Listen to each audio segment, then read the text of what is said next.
today I'm going to show you how I make my envelope, cushion or pillow, whatever you want to call it, cover with buttons. So to begin with, you're going to cut out all your pieces.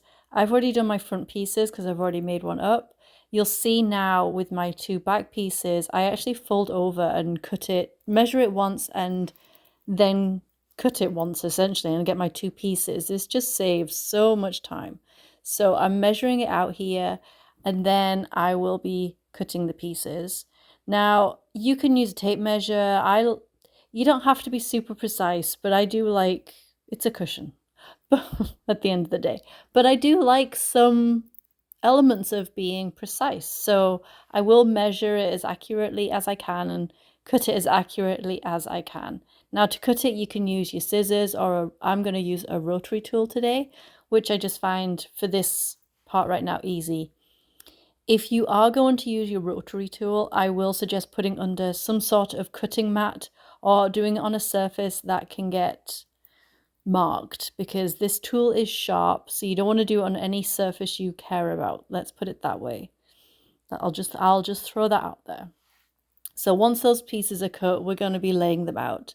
Now, I used an I used a thrifted tablecloth for my cushion covers. Secondhand fabric is so awesome. It saves you so much money, and I have fabric left over to do something else with. What's also awesome is it comes with seams already done, so I don't have to worry about doing the seams.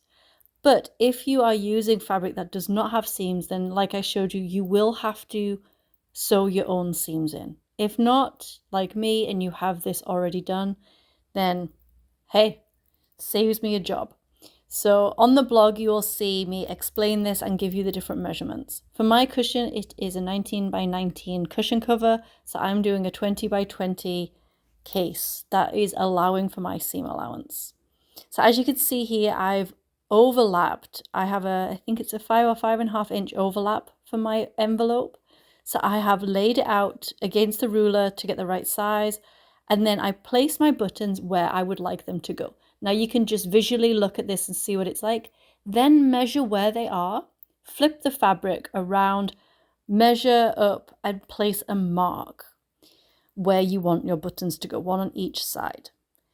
Once you've done this, you are going to draw a line for your buttonhole. This just enables you to know where you want your button, how long you want your buttonhole to be. So my buttons are an inch, so I want an inch sized buttonhole.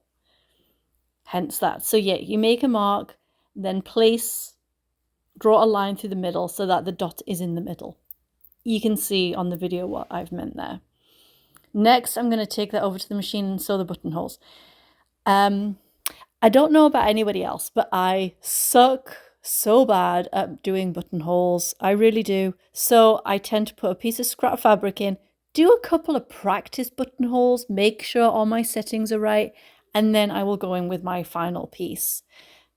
I find they just take practice. They really do. So either you can use a zipper. You can use a buttonhole foot like I have here. Mine came with the machine. Or you can just freehand it with your normal machine using the settings. Each machine will have its own settings, so you'll have to look into that. Oh my. The finger wiggle. I do that a few times in that video, but we won't talk about that. So once you've got your buttonhole sewn and cut very carefully with your scissors or however you want to cut that hole, that's fine. Just be very careful when you do that. So you've got your two buttonholes. Now we're pretty much on the final stretch. This thing is so easy to make. So we will lay out our front piece, right side facing up. Then we take our envelope pieces. We're going to lay them right side facing down with the wrong side facing up. Make sure you put the buttonhole piece first and then the other piece on top of that. That's my only tip I will have for that. Then we're going to either pin it or clip it in place. You can see I showed you the clips, but I have chosen to use pins. The reason I have chosen to use pins is sheer laziness. It's because as I sew around, I don't want to move those pins. So as you can see, I place them facing inwards all the way around instead of the other way around. I don't know how to describe that. So you can see how I've got my pins positioned into this cover. So what this means is I will sew around and I won't remove a single pin. I am literally just going to sew all the way right around this, leaving around a 1/2 inch. So it's a 1/2 inch seam, seam. Oh, did I call that a seam? I meant hem for the other part. Oh my goodness. Oh well. So the seams and the hems. I'm having one of those days. So sew around your cushion cover. Nice and easy. That's all you need to do. You don't have to leave an opening. The envelope is the opening. And then you're done. Remove all your pins. Make sure you get them all. I then will go through and snip off each corner. This means the corners just push out a lot nicer when you remove those corners. But again, be careful you don't cut through your stitching. But just gently remove those corners and trim up any of the edges if you see fit. Then we're going to turn the cushion the right way out and mark where the buttons are going to go. So turn out your cushion cover, poke out all the corners, make them look nice. You can put a pen in there and make it a really nice point, or like myself, I'm just going to use my finger. I find it pushes out very easily. So once you've done that, lay it all out nice and flat with the envelope facing upwards.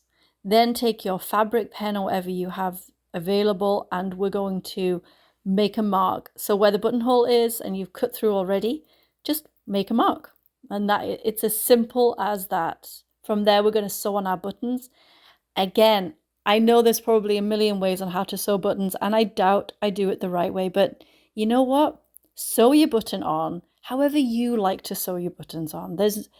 I'm sick of people telling you the right way, the wrong way, and then you don't do it. So sew a button on however you may know how to sew a button on. If that means Googling how to sew a button on, have at it. It's no big deal.